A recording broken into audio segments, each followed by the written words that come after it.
বিভিন্ন মন্ত্রীরা বলে যে কলকাতা সবথেকে সেফেস্ট জোন। কেন? কারণ যেখানে অভিযোগই নেয় না, যে চোররা চিঠি দিয়ে চিরকুটে চাকরি দিত, আজকে ওএমআর সিট জালিয়াতি করে কোটি কোটি টাকা নিয়ে চাকরি দিচ্ছে। মুখ্যমন্ত্রী পশ্চিমবঙ্গকে পশ্চিম বাংলাদেশ বানানোর যে চক্রান্ত আমরা বারবার বলেছি, সেই দিকেই দিক নির্দেশ করছে বর্তমান পরিস্থিতি। ফিরহাদ হাকিম বলেছিলেন যে যারা হিন্দু হয়ে জন্মগ্রহণ করেছেন তারা দুর্ভাগ্য নিয়ে জন্মেছেন।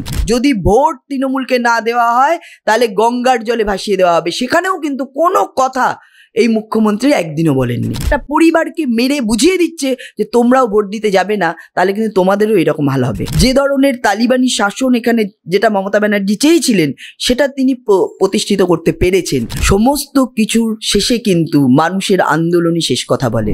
সন্দেশখালীর পর শোনাল একটার পর একটা মহিলাদের উপর নির্যাতনের অভিযোগ বারে বারে আসছে, আর তার নাম হচ্ছে তৃণমূল নেতাদের বিরুদ্ধে। আগে দেখেছিলাম শাহজাহান, এবার জামালউদ্দিন বলে এক তৃণমূল নেতার বিরুদ্ধে অভিযোগ উঠছে। কি বলবেন? দেখুন, বলার কিছু নেই, কারণ শেখ শাহজাহান যদি স্বাধীনতা সংগ্রামী হয়, যদি ভালো নেতা হয়, বেচারাকে ফাঁসাচ্ছে এটা যদি মুখ্যমন্ত্রী বলেন, তো এরকম শেখ শাহজাহান, জাহাঙ্গীর, জেসিপি এরকম একের পর এক বেরোবে। এটা অস্বাভাবিক কিছু ঘটনা নয়, কারণ মুখ্যমন্ত্রী, স্বাস্থ্যমন্ত্রী, পুলিশ মন্ত্রী যিনি এই কথা বলছেন, যিনি এই ধরনের যারা অভিযুক্ত, যারা এই ধরনের অন্যায় করছে তাদের পেছনে প্রোটেকশন দিচ্ছেন, স্বভাবতই এইরকম ঘটনা দিনের পর দিন বেড়ে চলেছে। আপনাদের তরফ থেকে কি কি পদক্ষেপ নিচ্ছেন? দেখুন, আমরা প্রথমত এইরকম ধরনের ঘটনা যেখানে ঘটছে বা যেখানে হচ্ছে, আমরা প্রথমেই আইনগতভাবে যেটা করা উচিত আমরা আইনের দ্বারস্থ হওয়ার কথা বলছি বা তাদের সমস্ত রকম প্রোটেকশন দিচ্ছি, এবং তারপরে কোর্টে। কারণ আমরা জানি প্রথম হচ্ছে এইরকম ধরনের ঘটনা যেখানে ঘটে সেখানে পুলিশ সেই কোনো ঘটনার কোনো রকম এফআইআর বা ডায়েরি অভিযোগ নিতে চায় না, কোনো রকম অভিযোগ তারা নিতে চায় না। তার ফলে বাধ্যতামূলক আমাদের কোর্টের দ্বারস্থ হতে হয়, কারণ প্রশাসন নির্বিকার। বারবার আপনারা দেখেছেন বিভিন্ন মন্ত্রীরা বলে যে কলকাতা সবথেকে সেফেস্ট জোন। কেন? কারণ যেখানে অভিযোগই নেয় না, তো সেখানে অভিযোগ কটা হয়েছে সেটা কিভাবে আপনি বলবেন? তো অভিযোগ নেয় না, অতএব সেফেস্ট জোন। কিন্তু আমরা জানি প্রত্যেক দিনে, কলকাতা নয়, কলকাতার আনাচে কানাচে সারা পশ্চিমবঙ্গব্যাপী এইরকম ধরনের ঘটনা ঘটে চলেছে। আমরা এর বিরুদ্ধে বিভিন্নভাবে আন্দোলন, বিভিন্ন প্রচার এবং সজাগ করা এবং তাদের মনোবল বাড়ানো, তাদের পাশে গিয়ে দাঁড়ানো, বিভিন্ন যেটা রাজনৈতিক কর্মকাণ্ড গণতান্ত্রিক উপায় হয় আমরা সেটা করে চলেছি। আচ্ছা, বারে বারে যেখানে আমরা অভিযুক্তদের নাম দেখছি বেশিরভাগ কিন্তু মুসলিম সম্প্রদায়ের মানুষজনকে দেখতে পাচ্ছি। শাহজাহান, আজকে যার কথা বললাম জামালউদ্দিন, এগুলো কি মুখ্যমন্ত্রীর মমতাই হচ্ছে? আমরা এর কয়েকদিন আগে ফিরহাদ হাকিমকে একটা মন্তব্য করতে দেখেছিলাম, সেখানে মুখ্যমন্ত্রী মমতা বন্দ্যোপাধ্যায় একেবারে চুপ, কোনো রকম কোনো মন্তব্য করলেন না। ভোট ব্যাংকের সবটাই কি একেবারে চুপ? দেখুন, এই মুখ্যমন্ত্রী পশ্চিমবঙ্গকে পশ্চিম বাংলাদেশ বানানোর যে চক্রান্ত আমরা বারবার বলেছি, সেই দিকেই দিক নির্দেশ করছে বর্তমান পরিস্থিতি। আপনারা কিছুদিন আগে ফিরহাদ হাকিম বলেছিলেন যে যারা হিন্দু হয়ে জন্মগ্রহণ করেছেন তারা দুর্ভাগ্য নিয়ে জন্মেছেন, এবং কিছুদিন আগে উত্তরবঙ্গের এক নেতা বলেছেন যে এরকম যে মব লিঞ্চিং বলুন বা এই অন্যান্য গণপ্রহার বা এরকম সালিশি সবাই যে ধরনের অত্যাচার হচ্ছে, এটা তালিবানি শাসন যেখানে আছে এইরকম ঘটনা ঘটে থাকে। তার মানে এটা মুসলিম দেশ গড়ার যে চক্রান্ত, যেটা আমরা বলছি বারবার করে, সেই দিকে যেরকম ফিরহাদ হাকিম বলেছেন আগে যে এটা মিনি পাকিস্তান, কিছুদিন আগে যে ধরনের কথা তিনি বলেছেন আপনারা সবাই শুনেছেন, এবং মমতা ব্যানার্জি যেভাবে একের পর এক আমরা দেখেছি মুসলিমদের ইমাম ভাতা দেওয়া বলুন বা তাদেরকে বিভিন্নভাবে সুযোগ করে দিয়ে তাদেরকে বিভিন্নভাবে, আজকে আমরা ওবিসি নিয়েও আমরা দেখেছি কিভাবে তাদেরকে, যেটা উচিত নয় তারপরেও বি ক্যাটাগরি করে তাদের কিভাবে সুবিধা দিয়েছে, এবং সাধারণ পশ্চিমবঙ্গবাসী যারা এখানে দীর্ঘদিন ধরে রয়েছে তারা তার থেকে বঞ্চিত হয়েছে আমরা দেখতে পাচ্ছি। তো খুব সুকৌশলে এই পশ্চিমবঙ্গকে পশ্চিম বাংলাদেশ বানাবার যে কৌশল, সেটা আমরা অনেক আগে বলেছি, বর্তমান সেটা ধীরে ধীরে মানুষের সামনে আসছে যে তারা কি করতে চাইছে।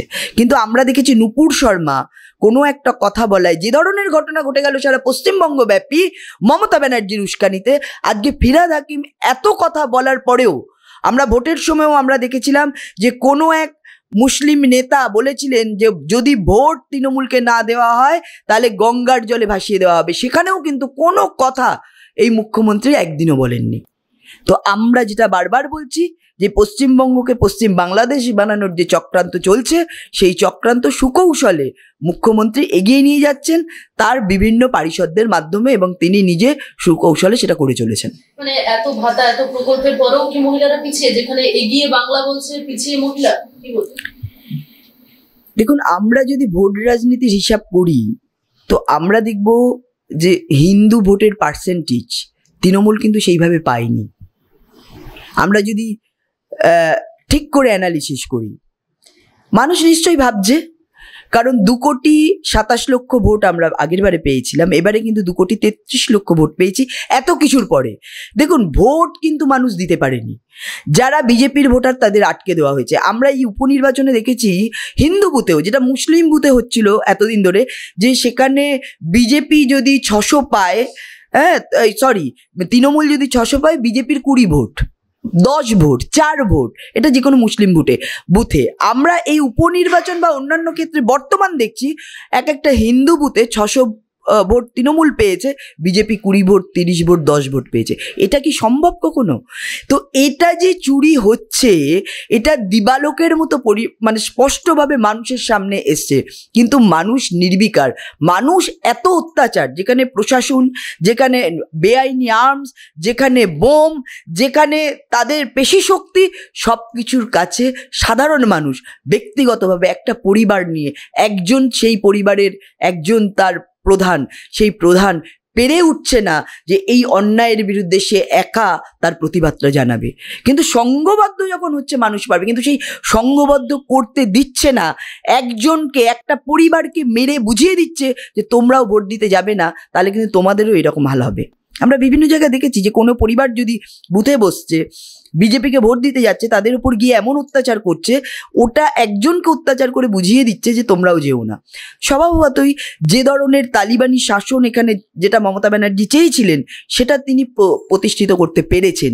মধ্যযুগীয় বর্বরতাকে তিনি প্রতিষ্ঠিত করতে পেরেছেন, কিন্তু মানুষ সেখানে অসহায় বোধ করছে। কিন্তু এটাও ঠিক, সমস্ত কিছুর শেষে কিন্তু মানুষের আন্দোলনই শেষ কথা বলে। আমরা কংগ্রেসের অত্যাচারও দেখেছি, নকশাল আন্দোলনের কথাও আমরা শুনেছি, এবং আমরা বিভিন্ন ক্ষেত্রে আমরা সিপিএমেরও অত্যাচার আমরা দেখেছি। 34 বছরের জগদ্দল পাথর মমতা ব্যানার্জি নিজে বলেছেন, আমরাও স্বীকার করেছি, তিনি সরিয়েছেন, কিন্তু তিনি বলেছিলেন বদলা নয় বদল চাই। তিনি বদল এনেছেন। যেখানে যে চোররা ওই চিঠি দিয়ে চিরকুটে চাকরি দিত, আজকে ওএমআর সিট জালিয়াতি করে কোটি কোটি টাকা নিয়ে চাকরি দিচ্ছে। যে কঙ্কাল কাণ্ড আমরা দেখেছিলাম, আজকে প্রকাশ্য দিবালোকে মানুষকে শুট করে দিচ্ছে। কঙ্কাল কাণ্ড এখনো ঘুরছে, প্রত্যেক দিন মহিলারা ধর্ষিত হচ্ছে। যেখানে সেখানে মানে একসাথে মিলে সবাইকে খুন করে দিচ্ছে, মেরে দিচ্ছে। আজকে এই পঞ্চায়েত রাজে আজকে গুন্ডা বাহিনীরা বসে মানুষের বিচার করছে। তো আজকে আইনের শাসন নেই, এখানে শাসকের আইন প্রতিষ্ঠিত করেছে এই সরকার। তো স্বভাবতই মানুষ অসহায়, কিন্তু মানুষ আস্তে আস্তে সংঘবদ্ধ হচ্ছে, কারণ প্রত্যেক দিন তিলে তিলে যারা মরছে, রোজ মরছে, তারা কিন্তু মানুষ।